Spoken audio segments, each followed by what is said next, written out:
Boa noite a todos mais uma vez. É sempre uma alegria estarmos aqui nessa casa. Agradecemos aí o convite do Paulo, da Cleo, de toda a diretoria dessa casa que nos dá essa oportunidade de nós estarmos aqui com o objetivo de divulgar a mensagem do Cristo. É uma alegria muito grande. Pedimos que Ele, o Cristo, nos abençoe, nos envolva a todos, nos inspire, para que possamos trazer aqui as palavras que todos nós estamos precisando nesse momento. Mas, sobretudo, possamos também não só guardá-las, mas colocá-las em prática no nosso dia a dia. Como a Tamires já adiantou, o nosso tema é conflitos existenciais. Esse assunto nós vamos encontrá-lo no livro das Joanas de Ângeles, com o mesmo título.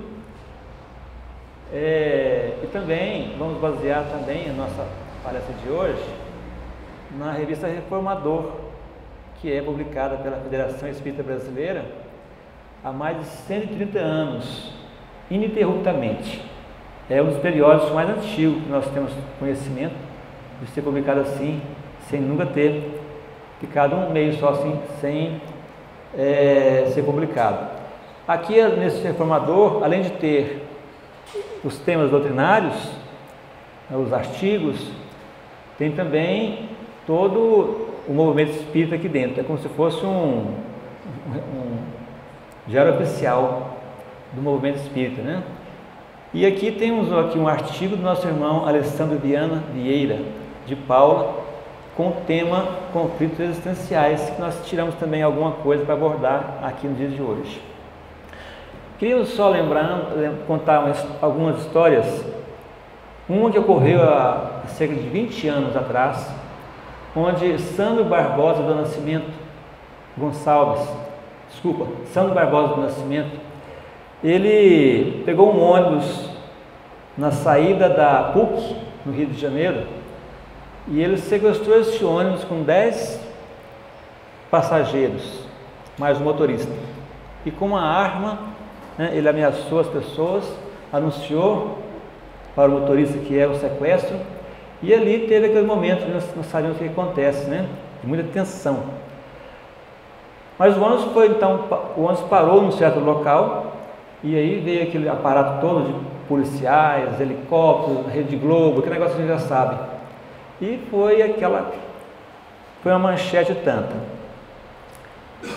Depois de 4 horas de tentativa de negociação, tentativa de um acordo, não teve sucesso.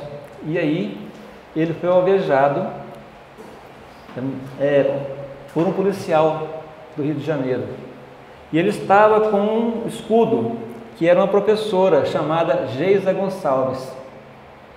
Mas o policial, ele não teve muita habilidade, ele acabou alvejando tanto ele quanto ela. E ela veio a falecer no local, e ele faleceu no caminho do hospital. Esse caso foi conhecido como o sequestro do ônibus 174. Depois foram descobrir que esse Sandro era um dos sobreviventes da chacina da Candelária, que foi de 1993. Conflitos. Será que ele estava com algum conflito, essa pessoa? Quantos conflitos, E em seguida nós vamos contar uma outra história que aconteceu agora, mais recentemente. Há uns 2, 3 meses atrás, o William Augusto, de apenas 20 anos de idade, pegou um ônibus às 6 horas da manhã, e quando o ônibus atravessava a ponte de Rio-Niterói, ele anunciou também o sequestro. Uma arma de fogo na mão, vasilhas de gasolina, e ele ameaçou atear fogo no ônibus cheio de passageiros, e houve também uma negociação intensa. Depois de 3 horas de negociação, mais uma vez, um chamado atirador de elite, sniper, eles chamam um nome bonito, Ele acabou alvejando também ele a uma distância longa com uma arma de alto calibre, e ele faleceu ali no local. A família foi até a delegacia prestar depoimento e disse que ele era um rapaz introvertido, não tinha muitos amigos, e que ele dizia ultimamente que se sentia muito deprimido e que ouvia vozes na cabeça. E nas reuniões que tinha em casa, às vezes um churrasco, algo assim, ele já apresentado estado de surto psicótico. Mais conflitos, muitos conflitos. Por que a gente escolheu esses casos, 2 casos para colocar aqui? Esses 2 casos foram amplamente divulgados pela mídia. O primeiro caso, o caso do Sandro Barbosa, do sequestro do ônibus 174, foram produzidos inclusive filmes com esse nome. 2 filmes foram produzidos com esse nome. Então esses casos assim que foram muito divulgados, que a mídia divulgou muito, todos tiveram conhecimento desses casos, Todos nós conhecemos esses casos. Mas quantos casos desses acontecem dentro de uma residência humilde, uma casa, o marido e a esposa, pessoas com seus conflitos ali, não sabem contornar os seus conflitos e acaba gerando, às vezes, crimes hediondos, como nós estamos vendo aí na imprensa, cada dia mais. Todos são conflitos. Nós não damos conta de gerenciar esses conflitos e acaba chegando nesse ponto que chegou, nesses 2 casos, e muitos casos na televisão, como está agora, estão explorando muito a questão dos feminicídios. Tudo isso, conflitos que nós não conseguimos administrar. Então, nesse ponto, nesse caso, que a Joana vai, então, trazer aqui, nessa sua obra, Conflitos Existenciais. Nós não vamos estudar a obra, porque essa obra aqui, como diz aqui a Tamires, é um ano de estudo, Tamires? É uma obra muito profunda. Vamos falar muito mal aqui hoje da introdução da obra. A gente tem que entender o que a Joana está querendo nos trazer nessa obra. A minha área é matemática, a diferença um pouquinho diferente de psicologia, Então, já peço desculpas, mas nós vamos estudar aqui sempre à luz da doutrina espírita. Então, a Joana ela já fala logo no início que essa obra ela está homenageando os 140 anos da obra O Céu e o Inferno, que é a 5ª obra de Allan Kardec. Essa obra foi publicada em 2005 e O Céu e o Inferno de Allan Kardec foi publicado em 1865. Então são 140 anos de distância. Por que será que ela faz essa homenagem dessa obra, com a sua obra, a obra de Allan Kardec? Qual é o link que ela utilizou? Ela vai abordar, aqui no caso, 20 conflitos mais comuns na vida da criatura humana e a forma de nos libertarmos dele. 20 conflitos são alguns, e são incontáveis os números de conflitos que nós passamos no nosso dia a dia. O livro Céu e Inferno, que já falamos, que é de 1865, foi a penúltima obra de Allan Kardec.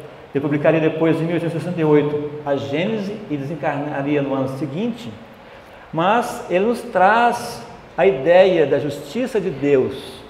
Ele fala do céu, do inferno, fala dos anjos, dos demônios, à luz do Espiritismo, não aquela imagem que foi criada na Idade Média pela Igreja Romana. Então ele vai explicar para a gente que o céu e o inferno não é um local circunscrito, mas sim um estado de alma, e que esse estado de alma somos nós mesmos que construímos, desde que nós consigamos dominar os nossos conflitos, entender a causa dos nossos conflitos e buscar a solução para os nossos conflitos e não postergarmos, como nós fazemos sempre. Não é por isso que ela quis fazer essa homenagem, porque esses conflitos, quando nós temos um ou mais conflitos desses instalados em nós, que eles não sejam enfrentados, superados, certamente causará em nós um inferno interior, dores, não só às vezes para mim, mas também para aqueles que convivem comigo. Então, Joana de Anjos ela vai trazer numa outra obra, O Homem Integral, é esse que você está estudando, E ela diz assim, que a criatura humana, porque perdeu o endereço de Deus, ainda não logrou conseguir a paz. Ou seja, a nossa paz, ela está diretamente ligada à nossa ligação com Deus. O Congresso Espírita esse ano, aqui em Brasília, teve o tema Eu e Deus, como estamos? né? Uma reflexão foi feita durante o ano todo, o mês espírita também foi feito assim, e a nossa semana espírita do Guará, no qual aqui está inserida, também foi com esse tema. Então, muitas reflexões. O que quer dizer isso, né? Perder o endereço de Deus. Perder o endereço de Deus é nos afastarmos dele. Tem uma questão no Livro dos Espíritos que Kardec pergunta sobre a lei natural. Em que consiste a lei natural? Pergunta Allan Kardec. E os Espíritos respondem. A lei natural é a lei de Deus. É a lei que gera tudo o que nós entendemos. Se eu estiver sentadinho aqui agora, baixar uma poeirinha e passar na sua frente uma poeirinha invisível, ali tem a lei de Deus. Nos átomos, nas moléculas, funcionando. A lei de ação e atração está ali. Ou seja, tudo que você imaginar na face do mundo inteiro, as galáxias, todos os sistemas solares, tudo está funcionando de acordo com a lei de Deus. Nada sai fora disso. Então a lei natural é a lei de Deus, que ela é a única, segundo diz os Espíritos, a única verdadeira para a felicidade do homem. Ou seja, para a nossa felicidade é seguir a lei de Deus. E ela diz o que ele deve fazer e o que não deve fazer. E ele só é infeliz quando dela se afasta. Ou seja, a nossa felicidade e infelicidade está ligada ao afastamento da lei de Deus, que é isso, perder o endereço de Deus. E ela continua dizendo que a ciência, que trouxe tanto conforto e comodidade para os indivíduos, não conseguiu resolver o problema da emotividade. Nós temos hoje tanto conforto, né? Estamos aqui agora com a luz, o microfone, viemos no nosso carro, os carros de hoje até conversam com a gente, né? Se não põe o cinto, né? Ele, olha, põe o cinto, a porta fica aberta, ó, a porta está aberta, que maravilha, né?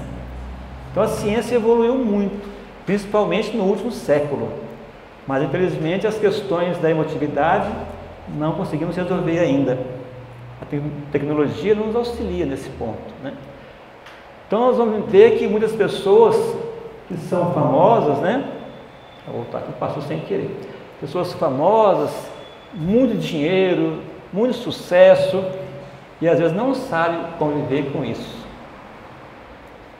As pessoas às vezes têm tanta coisa, tem tudo que ela quis, mas quando deitam no travesseiro, a consciência não está preparada ainda para aquilo.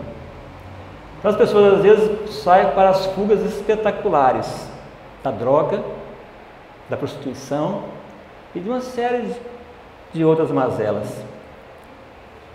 E a droga começa uma dose, depois duas, daqui a pouquinho a pessoa perde o controle. Quanto mais é a aflição dessa pessoa, quanto mais essas causas que estão ali arraigadas nessa pessoa, mais dificuldade ela tem. Então, pessoas famosíssimas, Whitney Houston, por exemplo, cantora, compositora, vários prêmios na área dela, no entanto, ela não dominava, ela precisava da droga para poder sobreviver. Foi encontrada morta numa banheira num hotel nos Estados Unidos. E do lado dela estava ali as drogas que ela fazia uso. Ela morreu por afogamento, mas porque proveniente da droga. Não conseguiu superar os seus conflitos. Muitas outras também, como Janis Joplin, que morreu com 27 anos de idade, em pleno sucesso, também do mesmo modo. Mary Monroe, que também foi encontrada morta, disseram que a causa teria sido suicídio. Interessante que Humberto de Campos faz uma entrevista com ela no mundo espiritual. E ela fala para ele assim, olha, o pessoal está me acusando de ter suicidado, mas eu não me suicidei, pelo menos conscientemente. Eu tomei o remédio, que ela tomava barbitúricos, remédio para dormir, para se acalmar. E era uma pessoa super famosa, uma atriz muito conhecida, com muita fama, mas não dominava as suas ansiedades. Então ela tomou o remédio achando que estava tomando uma dose normal e tomou uma dose muito maior e morreu de overdose, né? E temos também muitas pessoas no Brasil que nós perdemos precocemente. Elis Regina, Cássia Eller, Raul Seixas, muitos outros, que tinham muito a contribuir com a humanidade ainda, mas não souberam controlar os seus conflitos. Partiu para as fugas das drogas e tiveram as suas vidas ceifadas, né? Rollo May, um teólogo e psicólogo americano, ele diz que tudo isso é fruto de um vazio existencial. Esse vazio existencial é justamente a falta de Deus. A gente pensa que nós somos cristãos, que acreditamos em Deus, achamos que todo mundo acredita em Deus, né? Mas o Brasil está em terceiro lugar em matéria de acreditar em Deus. 84% da população brasileira acredita em Deus. 16% diz não acreditar ou não souberam responder. Pergunta. Então, é muita coisa, muita gente, né? Então, as pessoas não acreditam em Deus, então tem um vazio dentro delas, né? E quando tem esse vazio, ela precisa de fugir então para essas fugas, né? Usar droga e tudo mais. As pessoas, continua Joana, atingem a idade adulta e continuam perguntando: quem sou eu? A pessoa não se identifica, não sabe nem quem é ela. O que eu vim fazer aqui na Terra? Qual seria a minha missão? A gente pensa que isso é, né, às vezes é difícil acontecer. Eu tive um caso desse, uma pessoa, um primo meu, nós fomos no velório do meu irmão e ele estava lá assim, eles eram muito amigos. Eu não entendo o que ele veio fazer aqui. Agora ele deve entender, porque ele já desencarnou também, né? Já deve estar sendo orientado, né? Então muitas pessoas não entendem, não sabem responder essas perguntas que os filósofos também não responderam e que a doutrina espírita vem nos responder. O Espiritismo nos ensina de onde viemos, para onde vamos, qual é o motivo da nossa reencarnação, qual é a nossa missão aqui. É por isso que chama-se doutrina consoladora. Então aqui nós vamos ter alguns conflitos que a Jana nos traz. Tem as fugas, raiva, preguiça, medo, ressentimento, culpa, ciúme, ansiedade, crueldade, violência, neurastenia, drogadição, tabagismo, alcoolismo, amor, estresse e coragem. Esses são os 20 conflitos que Joana vai trabalhar com a gente, vai mostrar qual a origem, quais são as soluções para nós podermos trabalhar para resolvermos esses conflitos. Esses conflitos não é de todo mal. Nós precisamos desses conflitos, que faz parte da nossa vida. Nós lembramos, nós habitamos um mundo de provas e expiações, temos nossas dificuldades. Então esses conflitos aqui, se nós olharmos aqui, podemos identificar alguns deles na nossa vida. Qual de nós aqui, num sábado à tarde, come uma feijoadinha gostosa, não dá uma preguicinha? Né? Não é normal? Desde que uma soneca, né? Qual de nós aqui, de vez em quando, no próprio trânsito ou no local, não temos raiva de alguma coisa? Normal. Todos nós passamos por isso. E o medo?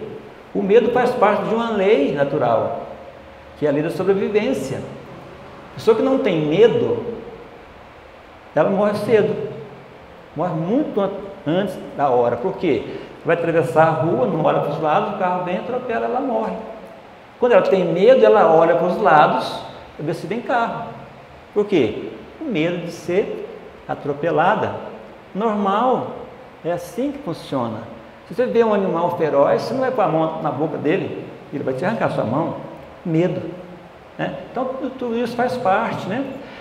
O ciúme, quem não tem um pouco de ciúme do filho, da mãe, do namorado, da namorada? As fobias, enfim, culpa, né? Nós nos culpamos muito. Então, esse conflito, na verdade, é inerente ao homem. O conflito, na verdade, é um choque entre as forças contrárias de opinião. Quer dizer que, se nós estamos vivendo em sociedade, então nós temos conflitos, porque vamos ter sempre opiniões divergentes. O homem, segundo diz Joana de Ângeles, é um ser gregário por excelência. O homem não nasceu para viver no isolamento. Nasceu para viver com o próximo. Ele trabalha para o próximo. É servir o próximo. Essa é a nossa missão aqui na vida, né? Então, as pessoas acham que a vida da gente é um determinismo. Está tudo traçado. Não tem jeito. Vai ter o dia que eu vou desencarnar, vai ter o dia disso, tudo marcadinho lá na agenda de São Pedro. Mas será que é assim? Nós não podemos mudar esse quadro? Então, nós podemos afirmar, segundo conhecimentos da doutrina espírita, que nós podemos sim alterar a nossa trajetória. Quando nós estamos trabalhando bem, fazendo bem, ajudando o próximo, muitas vezes nós ganhamos uma moratória. Quando nós estamos fazendo tudo errado, nós somos uma pessoa de bem, mas estamos muito mal encaminhados, é comum que às vezes, por nosso merecimento, os espíritos nos tiram da vida material para nós não comprometermos mais ainda a nossa encarnação. Então nós temos a moratória e temos também às vezes ser retirado da nossa vida para não comprometermos tanto. Então Chico Xavier teve moratória, porque ele já estava já com trabalho avançado, trabalho muito importante para a humanidade, e a sua vida não seria tirada no momento que foi programado. Ele teve um problema de saúde, uma angina, mas ele recebeu um tratamento e ele ganhou moratória. Morreu com 92 anos de idade. Deixou mais de 400 obras, sem contar a obra social que ele também deixou. Divaldo Franco também teve uma moratória. Ele tinha uma angina também, o Divaldo. E ele conta de uma maneira até meio cômica, meio engraçada, né? Porque eles gostam de fazer. O Chico gostava muito de fazer piada com ele mesmo. E é comum as pessoas fazerem isso. Então, Divaldo conta que ele foi ao médico com problema no coração. E o médico falou assim: olha, você está com um problema sério no coração. Seu coração está já 70% comprometido. Você não pode correr, você não pode subir uma escada muito alta, você não pode... E limitou um punhado de coisas dele. E ele foi para casa já assim, desolado. Chegou em casa, ele sempre ia andando, né? Aí pediu uma cadeira de rodas, já estava muito. Chegou em casa, foi para a cama, ao invés de trabalhar, foi para a cama, deitou, ficou lá na cama, como se estivesse morrendo mesmo. Aí conta ele que quando chegou por volta das 20 horas, que ele tinha uma reunião mediúnica, na qual ele participava, a Joana chegou no quarto dele. Você vai de volta? Vai trabalhar hoje não? Aí, não, Joana, eu estou muito mal. A voz saindo lá do fundo já, né? Não, por que você está mal? Você não viu hoje, eu fui no médico, ele falou que estou 70% morto? Mas qual novidade? Eu estou 100% morto, estou trabalhando até hoje. Então você não está levando vantagem nenhuma, pode levantar e pode trabalhar. Ele levantou, foi trabalhar e está também com 92 anos de idade. Né? Então é assim, né? Se a gente está trabalhando no bem, nós temos sempre a recompensa. Né? Então o nosso conflito está aí para nós buscarmos a solução deles, descobrir a origem, importante. Mas muitas das vezes as pessoas buscam não a origem, não buscam não a solução do problema, mas querem buscar a cura. No artigo do nosso irmão Alessandro Viana, ele fala que em 2012 foram vendidos 42 milhões de caixas de remédios que tratam da depressão, do transtorno de humor, que diminui a ansiedade e as tensões, os ansiolíticos de modo geral. 42 milhões. Mais de 2 milhões de reais que foram movimentados com isso aí. Né? Porque a pessoa não está procurando a cura, não está procurando o que está acontecendo. Então, às vezes você tem uma dor de cabeça, aquela dor de cabeça forte, você corre ali, né? Toma um analgésico, a dor passa. Mas e aí? De onde que veio essa dor de cabeça? Passou? Quem me garante que daqui a 5, 10 anos essa dor não virá de novo e pode até ceifar a nossa vida, né? Então, sempre procurar a cura. Então, aqui o articulista, ele vai dizer que essa estatística pode ser avaliada sob duas perspectivas. A primeira revela a misericórdia divina, ou seja, Deus permite que o homem, com o seu estudo, com a sua pesquisa, com o seu trabalho, descubra essas novas drogas que vêm dar alívio para a dor humana. Imagina só que a anestesia não existia antes. A pessoa ia fazer uma intervenção cirúrgica, tinha que colocar um chumaço de pano na boca da pessoa e passava a faca. Hoje não, né? Hoje tem lá, né, as sedações, tudo já. Antigamente era um perigo também, as pessoas morriam de medo de tomar uma anestesia geral, medo de não voltar. Hoje é muito seguro, né? Graças ao quê? Deus permitiu que o homem, com o seu trabalho, desenvolvendo a sua inteligência, chegasse a descobrir esses remédios tão importantes para nós nos dias de hoje. Ele fala que a segunda forma de analisar demonstra a nossa carência moral. Ou seja, o homem não está preocupado muito em descobrir os males, a causa dos males, mas sim descobrir a cura. Ele vai nos consultórios médicos, vai nas terapias, mas ele só quer a cura. E Chico Xavier fala também que as pessoas procuram as casas espíritas às vezes, querendo que os espíritos se intrometam na sua vida e resolvam todos os seus problemas, mas eles não querem nada com a reforma íntima. É uma verdade, né? É uma verdade. A nossa cura está dentro de nós. A minha cura não está no médico, não está no remédio, não está no meu próximo, está comigo. Jesus não prometeu curar ninguém. Ele dizia: vinde a mim, todos vós que estáis cansados e sobrecarregados, que eu vos aliviarei. Ou seja, através do alívio, eu tenho condições de buscar a minha cura real, a cura verdadeira. Que não é a cura do corpo físico. O corpo físico é uma fração de segundo, nós não temos mais. No Livro dos Espíritos fala, numa das questões, que a nossa vida aqui em relação à eternidade é o prazo de um relâmpago. E nós damos tanto valor a essa vida ainda, e esquecemos que nós somos espíritos imortais. Nós temos que trabalhar, é o espírito que nós todos somos. Mas a pergunta é, de onde vêm esses conflitos? Tem pessoas que se acham que tem muito mais conflitos do que as outras. Pessoas que nascem assim, parecem no berço de ouro, tem tanta felicidade, tanta paz, tem dinheiro. Outros nascem num lugar abandonado, sofrem dores horríveis. Como que é isso? Como funciona isso? Será que Deus escolhe algumas pessoas e joga um pacote de conflitos aqui, outro pacote de conflitos ali? Como é que funciona isso, né? Então a Joana vai também nos explicar num outro livro, chama Paz e Saúde. Ela fala que, vitimado pelas heranças ancestrais, ei-las em predominância nos arquivos do inconsciente. Ignorantes. Vivíamos lá na selva, dividindo nossos alimentos com os animais selvagens. Nós éramos também animais selvagens como eles. Diz no Evangelho segundo o Espiritismo que o homem usava a sua inteligência para 3 coisas apenas, que era para buscar a alimentação deles, que era para cuidar-se contra as intempéries climáticas, né? Se cuidar contra os relâmpagos, contra a chuva, contra o vento, e a terceira para se proteger, para a preservação da espécie. Então, o homem não tinha outra coisa a não ser esses 3 elementos. E o homem fez muita coisa errada.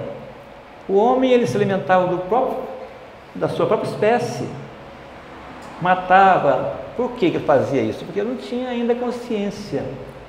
Não matava por ser mal, e sim por ele não ter ainda conhecimento, né? Por ignorância.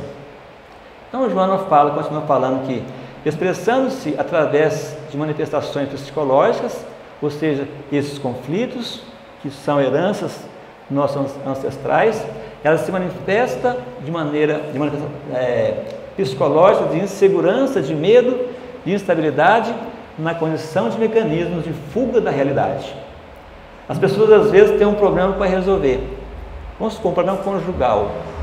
A pessoa sai do trabalho e fala: não, hoje eu tenho que resolver esse negócio com a minha esposa. Ou o contrário. Mas aí no caminho, não, eu vou deixar isso para depois. Eu vou passar no boteco e vou tomar uma cerveja. Ou seja, ele deixa de resolver o problema que ele tinha que resolver, que era o correto de fazer, para buscar uma fuga através do álcool. através de uma droga, através do medo, né? É por isso que nós temos tantos conflitos, nós trazemos já do nosso passado esses conflitos mal resolvidos. É evidente que muitos já foram resolvidos. Ora, se nós estamos aqui no mundo de provas e expiações, nós não estamos mais no mundo primitivo, porque nós já logramos sucesso nas nossas ações. Mas por que nós não estamos num mundo mais elevado ainda? Porque o sucesso que nós logramos não foi suficiente ainda. Combater o mal em nós, dominar nossos conflitos, resolver, buscar a causa e a resolução dos nossos conflitos. E Jesus nos traz uma mensagem, né? Porque Jesus também passou por aqui. Jesus não foi criado com nenhum privilégio. Deus não criou ninguém com privilégio. Então Jesus também teve os seus conflitos, muitos conflitos também, como nós temos. Então ele falou assim: tenho-vos dito isso para que em mim tenhais paz. No mundo tereis aflições, mas tende bom ânimo, eu venci o mundo. Ou seja, eu já passei por tudo isso que vocês estão passando. Consegui, estou aqui. Vocês podem fazer tudo o que eu fiz e muito mais, ele acrescenta ainda, né? Então nós estamos aqui justamente para fazer isso, dominar nossas más inclinações. Reconhece-se o verdadeiro espírita pela sua elevação moral. Não é porque já tenha moral, não, pela sua elevação, que ele está trabalhando a sua elevação moral. E pelos esforços que emprega em domar as nossas más inclinações, os nossos conflitos. Nós estamos esforçando para dominar os nossos conflitos ou estamos buscando as fugas sensacionais, né? Que nos leva às vezes até mesmo ao suicídio, nos leva ao assassinato, aos crimes hediondos, nos leva às drogas, né? Então, a Joana fala, né, nesse livro, Amor Imbatível, Amor, ela fala: os conflitos são heranças de experiências fracassadas. Nós já passamos por muitas experiências, muitas. Nós somos criados simples e ignorantes, já fizemos muita, digamos assim, bobagem, por não saber o que estamos fazendo. Uma criança, ela enfia o dedo na tomada, não é porque ela quer levar um choque, é porque ela não tem conhecimento, ela é ignorante. A ignorância nesse sentido, de não ter conhecimento. Então, experiências fracassadas, mal vividas, deixadas pelo caminho, por falta de conhecimento e de emoção, que se vão adquirindo etapa a etapa no processo dos renascimentos do Espírito. Eu gosto sempre de dar exemplo, né, de escola, porque eu trabalhei em 30 anos dando aula e trabalhei muito para o jovem.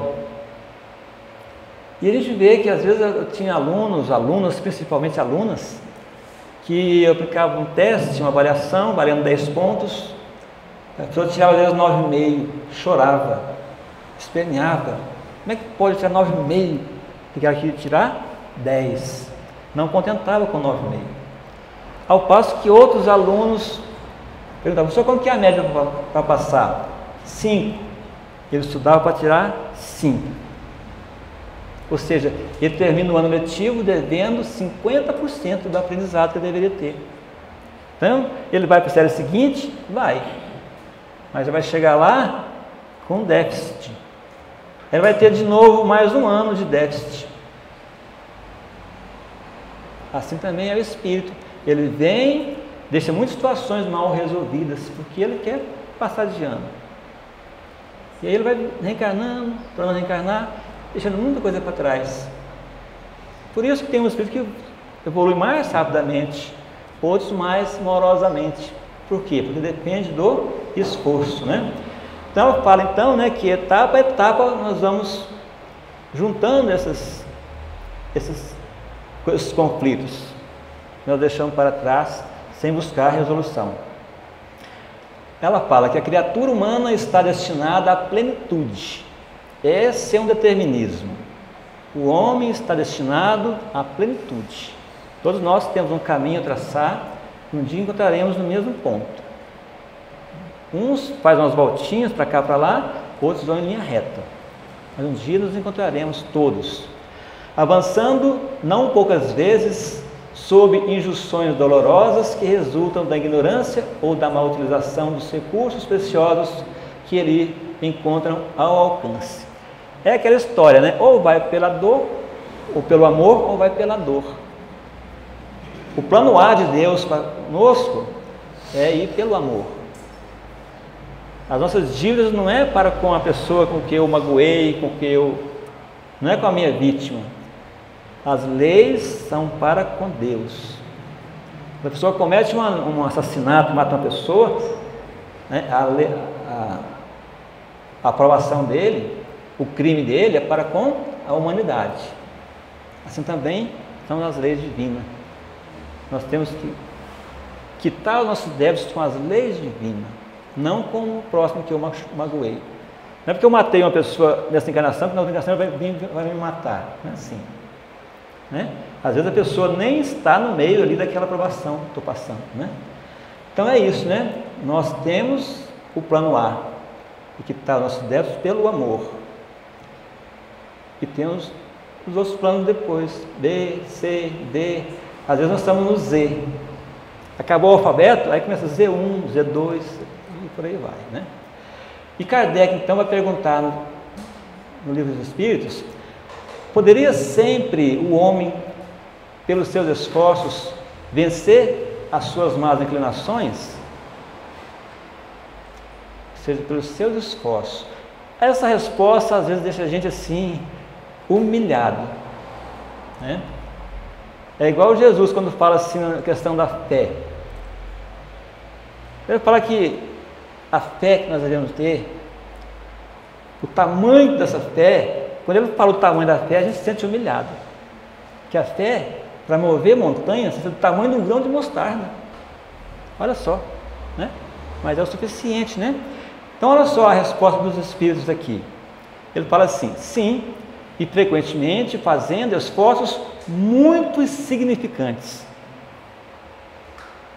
Não precisa muito esforço, não precisa fazer nada de extraordinário.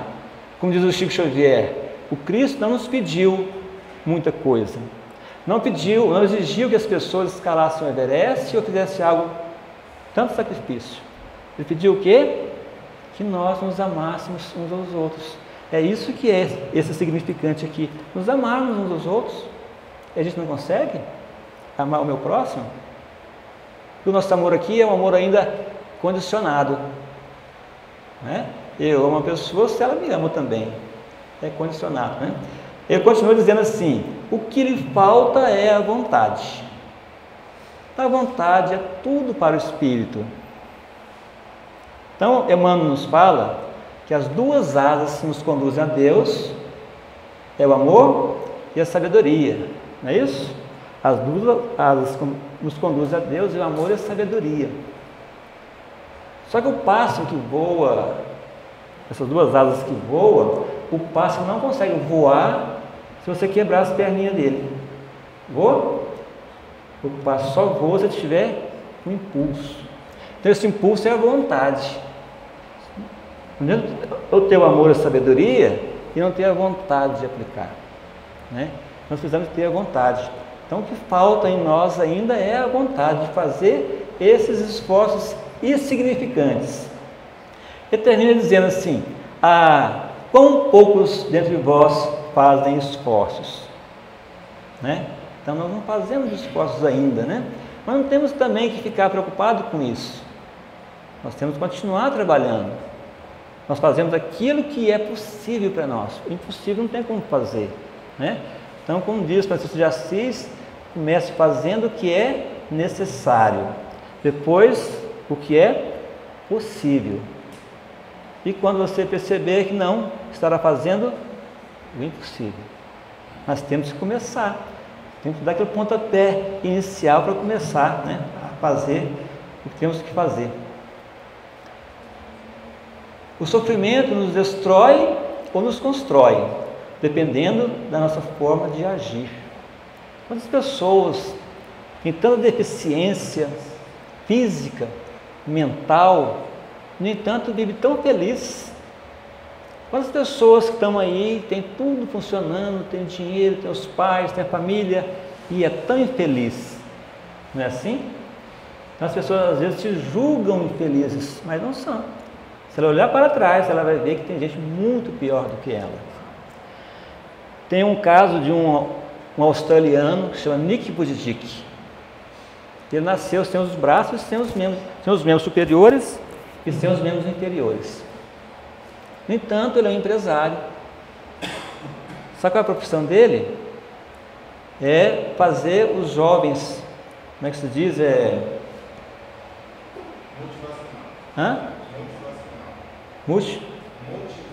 Motivacional. Ele motiva as pessoas. Agora seria uma pessoa sem perna, sem braço, em cima dessa mesa aqui.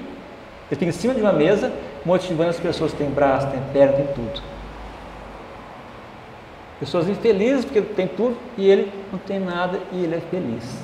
Então a felicidade, o sofrimento, né? Como diz aí Drummond, fala que a dor é necessária, o sofrimento não. Né? A dor é uma bênção que Deus envia aos seus eleitos, como diz a mensagem do Evangelho. O sofrimento é eu que escolho se eu quero sofrer ou não. Tem pessoas que dão um cortezinho na unha, lá na manicure, e passam a semana inteira falando da manicure, sofrendo. Né? Outras pessoas passam por cima de tudo isso. Né? Se não identificarmos os conflitos e as reais causas, dificilmente converteremos o inferno íntimo em estado de saúde, felicidade e paz interior. Então nós temos que buscar identificar os conflitos nossos para transformar a nossa vida em felicidade, em amor e em paz. Porque para eu amar o meu próximo, eu tenho que primeiro amar a mim mesmo, né? Aí continua dizendo que o Espiritismo nos ensina que a vida prossegue além do túmulo. Então nós somos espíritos imortais. O túmulo é apenas o final de uma existência, de uma encarnação que temos, não sabemos quantas forem necessárias. Né?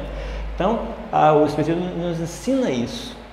A pessoa que sabe isso, tem noção disso aí, não comete suicídio, não faz nenhuma loucura, porque sabe que ele vai continuar na frente. E cada coisa que ele faz deliberadamente vai ser uma consequência maior lá na frente, né? Portanto, todos os conflitos existenciais não superados prosseguirão na vida espiritual. Não é porque eu morri, que eu desencarnei, é que eu resolvi meus conflitos. Pessoas que pensam assim: eu estou cheio de conflitos, eu vou me suicidar porque eu acabo com tudo isso. Ledo engano. Aí que vai ter mais conflitos ainda, né?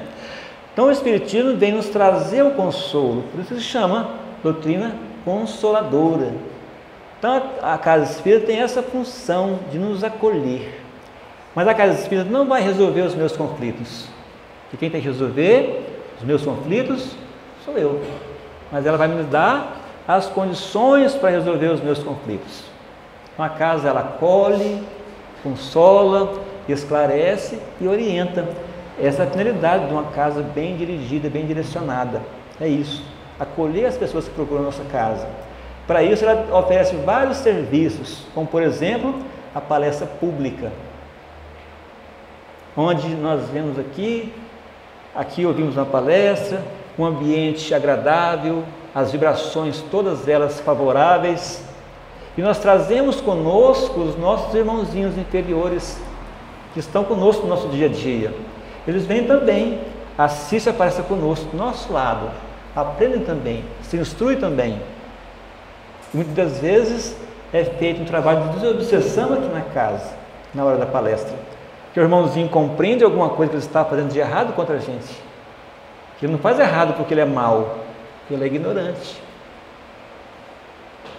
Então nós estamos aqui juntos. Quantas cirurgias espirituais são feitas durante a palestra pública? A gente vem, se instrui um pouco mais, né? E depois nós vamos tomar o nosso passe. Mas a casa também oferece para as pessoas que querem conversar um pouco mais profundamente o atendimento fraterno. Ela está com conflitos diversos, elas vêm conversar. e tem na casa as pessoas ali, que além de ter um preparo doutrinário, ela tem do lado dela os espíritos que estão ajudando, estão intuindo, colocando nela as palavras que ela vai direcionar aquela pessoa que está precisando, né? A pessoa vem aqui e sai daqui mais esclarecida. Temos o passe magnético. Nós não temos que nos tornar papa-passe. Nós tomamos passe quando nós achamos que nós estamos com nossas energias desequilibradas. Às vezes a gente tem necessidade de tomar um passe. A gente vem na casa espírita, toma um passe, né? Sai daqui, as energias todas equilibradas, nossos chakras todos equilibrados, né? Nós temos também a água fluidificada. Então o Espiritismo, a cura é isso, através do magnetismo do passe e o magnetismo da água fluidificada. Nós temos ainda uma outra ferramenta importante, que é o Evangelho no lar. Quando nós sentamos nossa família ali, né, conversamos sobre o Evangelho, 20 minutos, 30 minutos, estudamos a mensagem de Jesus, comentamos. Então, diz Meimei que o Evangelho no lar é abrir as portas para Jesus entrar na nossa casa. O Evangelho no lar é para isso. Então, as casas que fazem o Evangelho no lar, é visto, né, deslumbrado, que ela tem uma iluminação especial. Essa iluminação não fica restrita somente às pessoas daquela casa ali.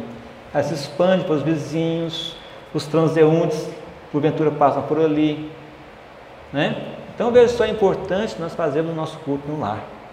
E para encerrar, nós vamos lembrar de um outro recurso que nós temos fantástico, que às vezes abrimos mão dele, é a prece. A prece é um recurso fantástico, que resolve qualquer um dos nossos problemas. Estou aflito, vamos ter fé em Deus, que Ele sabe o que nós podemos fazer. Mas a prece, ela nos diz que a prece tem que estar acompanhada de uma ação. Não adianta eu sentar no canto e falar, Deus vai me ajudar, Deus vai me ajudar. Não, eu tenho que ir atrás para que Ele possa me ajudar mesmo, né? Então a prece é um momento que nós temos para falar com Deus, para estar com Deus, que Deus está sempre perto de nós. Nós nos afastamos dele, como nós vimos no começo, através de afastar das suas leis. Então é isso, a prece nos aproxima de Deus. Que nós possamos buscar sempre então resolver os nossos conflitos. Cada um tem a sua condição, cada um tem a sua possibilidade. Ninguém vai fazer mais daquilo que consegue fazer, mas não podemos deixar também de ser vencidos pelos nossos conflitos. Vamos buscar resolvê-los. Se não conseguir nessa encarnação, temos muitas outras para conseguir, mas não podemos deixar de lutar para tentar resolvê-los. Que Jesus nos abençoe, nos dê forças para que possamos vencer esses conflitos e, quiçá, depois adquirir outros conflitos e resolvê-los também. É assim que a humanidade caminha rumo ao reino de Deus. Muito obrigado a todos.